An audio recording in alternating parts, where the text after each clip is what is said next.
Muy bien, continuamos en Venga lo que venga. Y en este caso estamos con Débora Rainieri, ella es abogada, presidente de Prodesi, creo que lo dije bien, y vamos a conversar sobre un tema fundamental que tiene que ver con el interés superior del niño, de los adolescentes. Así que nada, directamente a ver si las podemos recibir y escuchar bien a Débora. ¿Cómo andas, Débora? ¿Cómo les va? Buen día. Ahí vamos bien. ¿Se escucha bien? Sí, si querés hablar un poquito más fuerte no está mal, pero se escucha bien. Bien. ¿Vos me ves bien? ¿Me ves? Sí, muy bien, muy Bueno, bien. por ahí si quedás sola en primer plano no me vas a ver, pero está saliendo todo con imagen. Débora, perdí mi celular en un Uber el miércoles, por eso viste que te escribí desde este otro. Voy haciendo así porque por suerte el que tengo es de mi hijo y Pedrito que tiene 10 años. Ahora te voy a comentar algo después de lo que pasó ayer en el acto final. Básicamente estoy un poco desordenado hoy porque hice un vivo de 1 hora y quedé con la cabeza un poco estallada de otro tema, nada que ver con esto. Y en la vicedirectora ayer en el acto, que yo ya conozco su perfil en la escuela Carrasco, acá en una escuela pública de Rosario, dicen, y en un momento dijo niños, niñas y niñes. La miro a la Ujú. mamá de Pedro y me agarré la cabeza. Para mí no es algo que sea menor, ¿viste? Sí. Pero nadie más lo vi que se agarrara la cabeza. No sé, no, desconozco lo que piensan los demás papás, docentes y abuelos que estaban ahí.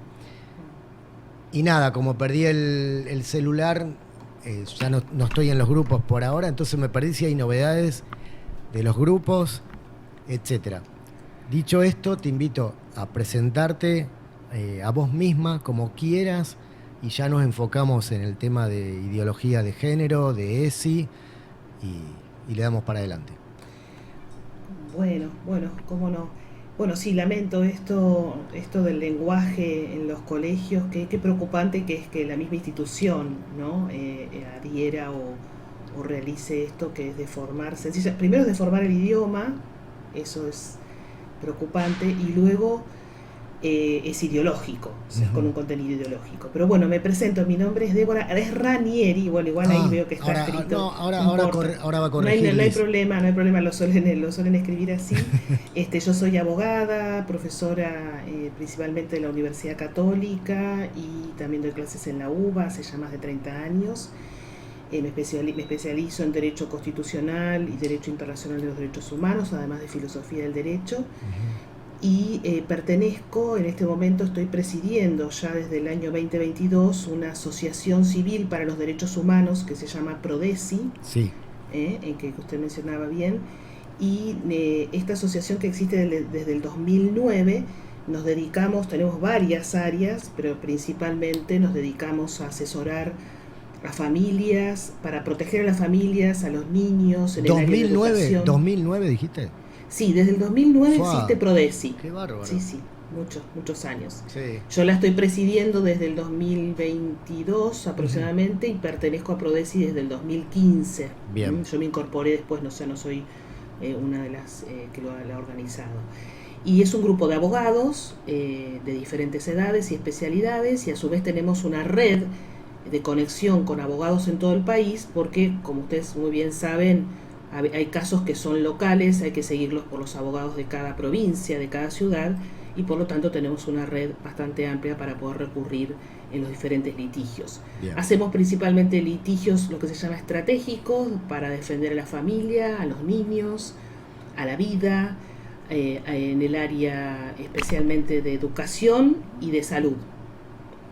En el área de educación y de salud, sobre todo frente al avance en los últimos años de las leyes que han ido, podríamos decir, incidiendo en las familias a través de la educación, en la salud a través de las leyes que tienen que ver con las distintas prácticas médicas, y entonces nosotros defendemos a esos individuos, ciudadanos, que frente a estas leyes tienen que encontrar herramientas para poder proteger a sus hijos, para poder proteger su profesión, para poder ejercer su profesión dignamente, por ejemplo los objetores de conciencia, etcétera, etcétera. Al mismo tiempo hacemos análisis de proyectos de ley hemos sido llamados varias veces por distintos parlamentarios del diputados o senadores frente a proyectos de leyes.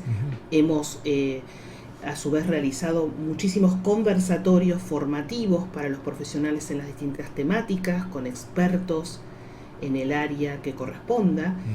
También nos interesa mucho todo el seguimiento de los casos que llegan a la Corte Interamericana. Nos hemos presentado también como amicus, hemos llevado argumentos. Nuestra tarea es esencialmente jurídica, argumentativa y de concientización en aquellos actores que tienen que actuar, ya sea en el ámbito legislativo, judicial y la sociedad civil. Respecto a la ideología de género en la escuela, nosotros vimos que hace ya aproximadamente, sobre todo desde el 2017, 2018, ¿no? Cuando se desató sobre todo toda la discusión del aborto, empezamos a ver que dentro de los colegios, a lo largo y ancho del país, empezaba a suceder la aplicación de una educación sexual totalmente ideologizada, y nuestra noticia de esa realidad venía no porque se visibilizase los contenidos de la escuela, no porque les avisasen a los padres lo que los docentes iban a dar, sino porque los mismos alumnos llegaban a sus casas y contaban lo que las maestras les decían, lo que los talleres de ESI les hacían hacer, los videos que les hacían ver. Fue tal la demanda que tuvimos en ese momento que se nos ocurrió hacer un protocolo para padres que nosotros tenemos en la página web de Prodesi. ¿Cómo es la web, Débora? La página. Sí. Nuestra página es prodesi.com.ar. Bien. El mail es info@prodesi.com.ar. Y también estamos en Instagram y en Facebook. Bien. Ese protocolo, si ustedes lo ven, indica qué tiene que hacer una familia frente a la primera noticia que toma que sus hijos les están dando ideología de género en la escuela. Ahí hay modelos de cartas, está toda la fundamentación jurídica en la que se tienen que basar los padres, está todo, diríamos, el recorrido de las diferentes instituciones, si la institución es confesional, si la institución es laica, si la institución es privada, si la institución es pública. Y eso dio ocasión a que muchas familias nos contactasen para buscar ayuda en qué debían hacer en el caso concreto de sus hijos. Sí. Y bueno, y ahí es donde pudimos asesorar y tenemos como un catálogo de casos, diríamoslo así, que fuimos resolviendo uno por uno, caso por caso. Ninguno de ellos llegó a judicializarse hasta recién este año, que tuvimos un primer caso frente al colegio, un colegio justamente en Rosario, por la lectura de estos libros que ya son de público conocimiento. Sí. Y bueno, y en este andar y en este descubrir un montón de asociaciones que han estado uniéndose para organizarse y sobre todo para capacitarse, es que hace menos de un mes, junto con Graciela Spinelli y también María José Mancino, decidimos armar así espontáneamente un chat de padres. Le pusimos el nombre Padres Unidos contra la Ideología de Género en las Escuelas y la Hipersexualización. Y para nuestra sorpresa se sumaron en 2-3 días más de 1000 personas. Tuvimos que abrir un segundo chat. Sí, sí. Eso nos hizo ver que entonces hay un montón de padres preocupados. Este chat está integrado por padres, madres, abuelos preocupados por sus nietos, docentes, directores de colegios, representantes legales. Esto entonces nos dio la pauta de que aquí había una necesidad muy importante frente a lo que está pasando en las escuelas. Y ahí entonces lo primero que hicimos es ver quiénes eran todas estas personas que se incorporaron aquí y las empezamos a agrupar por ciudades o por regiones. En este momento hay 15 grupos que se desgajaron de ese por ciudades y por regiones. Cada uno de estos grupos tienen 2 o 3 referentes que van a ir ideando junto a los que están en ese grupo estrategias concretas, sobre todo para poder hacer en el año 2025. Perfecto. Nosotros lo que vemos aquí es que hay varios elementos a tener en cuenta. El primero es obviamente qué sucede en las escuelas, hacia dentro de las aulas. Entonces empezar a exigir allí que se les dé cuenta a los padres y que si hay algo que no es apropiado se pueda denunciar y se pueda no realizar. Lo segundo es el ámbito legislativo. Claro. ¿Qué pasa con la ley de ESI en cada provincia? Algunas provincias tienen su propia ley que avanzaron mucho más allá de la ley nacional. No sé cómo es en Santa Fe, lo voy a averiguar. Creo que Santa Fe adhirió la ley nacional. Nacional. Ujú. Sí. Pero bueno, eso hay que ver, cada provincia tiene su propia dinámica. Bien. Pero luego nosotros tenemos también no solamente las leyes provinciales, sino las distintas resoluciones que dio el Consejo Federal de Educación. El Consejo Federal de Educación lo integran todos los ministros de educación provinciales o sus delegados, y ahí tenemos, por ejemplo, la resolución 340 del 2018, donde ahí avanzó en el contenido transversal de la ESI y en determinados contenidos nivel por nivel, desde jardín de infantes hasta nivel secundario. Bien, no sé si este panorama sí ayuda. Sí, ayuda un montón. Por eso te dejo te dejo que te explayes, porque ya te vi en otra conversación y en un Zoom, o Meet era, en un Zoom, y sos muy clara, entonces seguí tranquila. Lo que estaba por decirte, bueno, dado esta circunstancia que me ocurrió con el celular, hasta el miércoles no tengo el nuevo chip, porque realmente quiero activar en mi zona y con otros, y si no hay más gente aún todavía sumada a los grupos, es porque no saben. Y entonces, bueno, nadie se puede sumar a algo que no sabe que existe. Yo me enteré por estar en tantos grupos y demás, y llega y digo, wow, ¿y esto? Y enseguida entré, porque estoy muy consustanciado. Bien, ahí todos los que les interese formar parte de ese grupo, que nos manden un mail a padresunidosesi@gmail.com. Es un mail que está dedicado especialmente a esta temática, y ahí nos dicen de dónde son y los agregamos a los chats donde hay reuniones permanentes. Ya hemos tenido una reunión con docentes muy interesante, hemos tenido reunión con los referentes, hacemos reuniones generales para información, vamos enviando a su vez material para aquellos que nos van pidiendo, sobre todo formatos de cartas o distintos manuales que existen.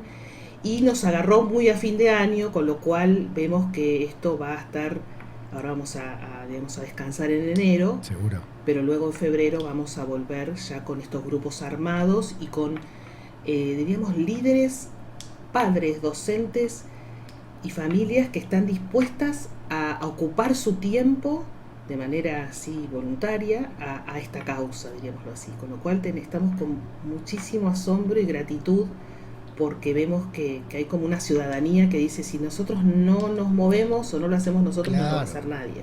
Yo estaría bueno también convocar a profesionales. Yo soy psicólogo y vos sabés que en este tema los psicólogos es que seguimos una línea exploratoria y somos en otros países peor, pero perseguidos porque vamos en contra de lo afirmativo. Y bueno, por suerte existen abogados, que ahora a la una hacemos un programa que va a estar él y siempre está, desde Activate Argentina, Julio Razona, que es quien interviene en el caso de esta adolescente de Mar del Plata. Y te quería preguntar, antes que se me pase, te quería preguntar respecto al tema, a los temas médicos, sin nombrar demasiado algunos términos porque estamos en YouTube. Esta cuestión de las prácticas médicas apunta a la obligatoriedad de inoculaciones para bajar esa obligatoriedad compulsiva desde Prodesi, ¿o no tiene nada que ver? No, nosotros no hemos entrado en esa cuestión de las vacunas, solamente nos hemos adentrado en la defensa de los objetores de conciencia frente principalmente a la ley de aborto, la ley, las diferentes leyes de fertilización asistida, ¿no es cierto? Las leyes que, bueno, luego la ley de muerte digna, y estamos estudiando los proyectos de eutanasia, las cuestiones que tienen que ver estrictamente con la bioética en estas áreas. Perfecto.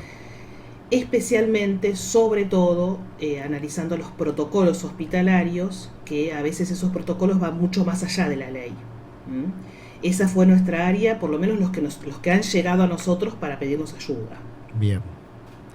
Bueno, después te mandaré material por si quieren en algún momento tomar esto de las inoculaciones o no. Bueno, ya es otro tema, pero estamos un grupo fuertemente a favor de la libertad sanitaria, digamos, más que nada eso. Bueno, a ver, ¿qué otra cosa? No, te decía de los psicólogos, estaba hablando de que yo veo que cumplen un rol fundamental porque no existiría todos los procesos de...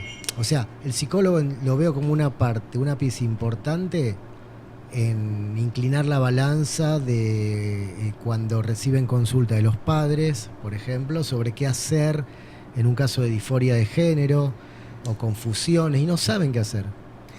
Bueno, Entonces sí, es muy importante, pues hay muchos formados en perspectiva de género, pero estoy seguro que hay muchos que dudan. Bueno, ahí es más una tarea. Para mí, te comento solamente que cuando quise, antes de darte la palabra otra vez, cuando quise presentar con Nicolás Ponsiglione, el autor de Deconstruyendo la ESI, en el Colegio de Psicólogos, no hubo manera porque no, en el Colegio de Psicólogos, o sea, la inclusión de la diversidad de pensamiento y de puntos de vista y los debates te los debo, ¿viste? No inicié ninguna acción, quedamos en que yo iba a oficiar algún debate ahí adentro, veremos, ya se termina el año, pero quizá lo haga para el año que viene, para convocar a colegas ahí. Creo que me va a costar en ese ámbito, no así en la UCA o en la UAI, que yo di clase mucho tiempo, pero es el Colegio de Psicólogos, hay 5.000 matriculados. Bien, bueno, respecto a esa temática y esta problemática, puedo hacer alguna referencia muy interesante que es necesario comunicar con claridad en lo que está sucediendo con los adolescentes o niños que tienen esta cuestión sobre la sexualidad, ¿no? Lo que a veces se llama disforia de género, a veces habría que ver el diagnóstico. Nosotros hemos contado en casos particulares, voy a contar estrictamente qué es lo que está pasando respecto al cambio de nombre en la escuela. Bien. Ustedes saben que de acuerdo a la ley de identidad de género, a las personas hay que llamarlas por el nombre como se autoperciben, ¿no? Mientras esta ley esté, lamentablemente esto impone una modalidad en el ámbito en el que la persona esté. Lamentablemente también se aplica respecto de los menores de edad. Entonces ha pasado en muchos casos donde adolescentes o niños que empiezan a contagiarse de esta moda, ¿no es cierto?, o esta cuestión de dudar de su sexualidad, van al colegio y piden el cambio de nombre sin aún haber hecho el cambio del registro nacional o la partida de nacimiento. Bien. Este es el inicio de lo que se llama la transición, ¿no? Sí. Hacia la transexualidad. Si bien la ley de género dice que los colegios deberían llamarlo a los alumnos como se autoperciben, nosotros hemos visto que este primer paso los empuja a un camino, a un trayecto de la transexualidad que muchas veces es irreversible.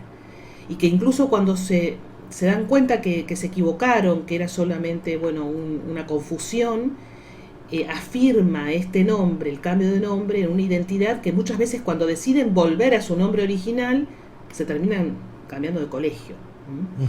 Entonces, ¿qué es lo que nosotros estamos haciendo ahora con algunos casos de padres que nos han dicho: mi hija manifestó en el colegio que quiere que la llamen de otro nombre, el colegio nos dice que la tienen que llamar así, y nosotros no sabemos cómo poner un freno porque ella está haciendo un tratamiento psicológico de exploración para ver qué le está pasando, sí, y consideramos que cambiarle ya el nombre de pila la va a empujar hacia una identidad que todavía la está explorando. Entonces nosotros hemos contado con varios psicólogos donde ellos se encargan de enviar una carta al colegio junto con el pedido de los padres diciendo: por favor, pedimos que no le cambien el nombre porque todavía ella está haciendo terapia, no aconsejamos para esta situación de inmadurez o de autoestima dañada o de algún duelo que están padeciendo o de alguna otra enfermedad mental de base que se la empuje a este cambio de identidad. Con esa carta de un psicólogo y el pedido de los padres, los colegios están aceptando, ¿no es cierto?, ese pedido y respetando esta situación que es tan particular. Qué bueno. Creo que esto hay que difundirlo y debe hacerse. Sí, sí. Y frena mucho lo que se viene haciendo, que es al revés. Nosotros justamente ahora estamos a punto de interponer una demanda esta semana porque un adolescente de 16 años se cambió el nombre sin la autorización de los padres en la ciudad de Buenos Aires y a los 6 meses se dio cuenta que que se había equivocado, que era otro, había tenido 2 intentos de suicidio, había tenido una internación en un hospital psiquiátrico, y así nomás le dieron el cambio y la partida de nacimiento. Cuando ella va a pedir de nuevo llamarse por su nombre, le dicen: tenés que judicializarlo, porque así lo dice la ley, así que ahora hay que hacer una demanda ante un juez de familia para que vuelvan a rectificar su identidad. Que es bastante engorroso hacer eso, ¿no? Es hacer un juicio. Claro, es hacer un juicio. Claro. Un juicio con argumentos, con pruebas, con peritos, es someterla nuevamente a todo un análisis engorroso, pero bueno, la ley lamentablemente es lo que establece. La ida es rápida y fácil, con total irresponsabilidad, y entonces la vuelta a lo que es la normalidad de esta chica, porque esta chica realmente se dio cuenta que se equivocó, ¿no es cierto?, que tenía otros problemas psicológicos. Con una buena terapia como ella está haciendo, ahora está saliendo. Tuvo que cambiar de colegio. El colegio, por suerte, en el que va, le respetan ahora su nombre, digamos, de origen. Bien. Pero va a un hospital, a una guardia médica, y tiene que ver que su nombre es el de varón, ¿no? Y todo lo engorroso que hace a la identidad de la persona, ¿no? Nosotros tenemos nuestro nombre en un montón de lugares, ¿no? Las credenciales, la sube, bueno, todo eso. Así que esperemos que prontamente esto pueda solucionarse, y a su vez los colegios y los registros civiles no hagan esto de esta manera. Ni hablar. Te hago una consulta, una pregunta. ¿Cuál sería la solución de fondo para toda esta situación? ¿Cuál es el ideal máximo a alcanzar, además de frenar? Sí. ¿Qué queremos, me incluyo, construir? Sí, bien, bueno, primero podemos distinguir a adultos mayores de edad de menores. Y sobre esto también deberíamos analizar sutilezas, que es cuál es la mayoría de edad ideal, porque hoy decimos, hoy un joven de 18 años ya es mayor de edad para la ley, es responsable, digamos, en todo, puede decidir sobre su vida sin auxilio o consentimiento de nadie. Y podríamos decir, hoy, 18 años, un joven, una jovencita, pueden, esto está, antes la ley era el Código Civil 21 años, ¿no? Claro, yo creo que cuanto más tarde es la mayoría de edad, más se protege a esa persona, porque tiene todo un núcleo familiar que lo puede ayudar a tomar decisiones. Obviamente hay una graduación, ¿no?, entre los 18 y los 21. Sí. Antes, por ejemplo, también se podían casar a los 18 con autorización de los padres. Sí. No voy a adentrar en la cuestión de los adultos en esto, pero respecto de los menores, podríamos decir que lo ideal sería la prohibición de todos estos cambios en los menores. Perfecto. Y esto es lo que vienen haciendo en el derecho extranjero, en el derecho comparado. Aquellos países que ya hace 20 años habían experimentado este empujón a la transexualidad de los niños, sí. Hoy, gracias al informe CAS que hicieron en Inglaterra, y en base a la reversión, el análisis de un protocolo que se estaba aplicando con un modelo holandés, un protocolo que no tenía ningún chequeo de su cientificidad, se dieron cuenta que estaban experimentando con menores. Y esto lo advirtieron a partir de la cantidad de casos masivos de niños que se perciben de otro sexo y los efectos adversos que esta hormonización y bloqueo de la pubertad empezó a generar. Y el punto límite en Inglaterra fue el caso Keira Bell, donde una jovencita le arruinaron su cuerpo, su psiquis, y ahí judicializó y visibilizó esto. Incluso se llegó a cerrar una clínica de hormonización de menores, una clínica muy grande en Inglaterra, a partir de un pedido puntual que hicieron también más de 1000 familias. Y la unión hace la fuerza, la masa crítica, ¿viste? Sí, así es. Ahora, ¿cómo vamos a poder llegar a esa prohibición? Y bueno, un camino que no va a ser sencillo, sobre todo porque ya están instalados en los hospitales y los médicos que tienen protocolos para actuar de una manera contraria. Además del ámbito legislativo, hay que empezar a revisar los protocolos de atención sobre el tema de la transexualidad, nosotros tenemos 2 protocolos, uno es del año 2020 y otro del año 2023, o sea, del gobierno anterior. Sí. Esos protocolos incluso van en contra del Código Civil. O sea, han legislado vía protocolar de manera abusiva, diríamos así, porque no puede un protocolo cambiar el Código Civil, pero los médicos no tienen por qué saber derecho. Entonces ellos dicen, si yo tengo este protocolo de atención, lo tengo que aplicar. Claro. Entonces hay que empezar a hacer un revisionismo de esos protocolos, mostrar por qué están dañando niños y obviamente hacer un ejercicio en todos los ámbitos, ¿no es cierto? En el ámbito de la psicología, psiquiatría, endocrinología, pediatría, abogados, familias, escuelas. Ardua tarea. Enorme. Desafiante y a la vez muy motivante interiormente, por lo menos. Muchísimo. Y ahora comprendo tu compromiso, el de María José, el de Spinelli. Graciela Spinelli. Graciela Spinelli. Ella es abogada también. No, ella es una madre que a raíz de lo que le pasó con su hijo en edad muy chiquito, 10 años, en una clase y en unos libros que le dieron de cuentos, empezó a ver qué estaba pasando, empezó a reclamar en el colegio y ahí se contactó a Prodeci. Bueno, muy bien. Muy bien. Sí, sí. Y ahora comprendo, entre todas las actividades que hacen,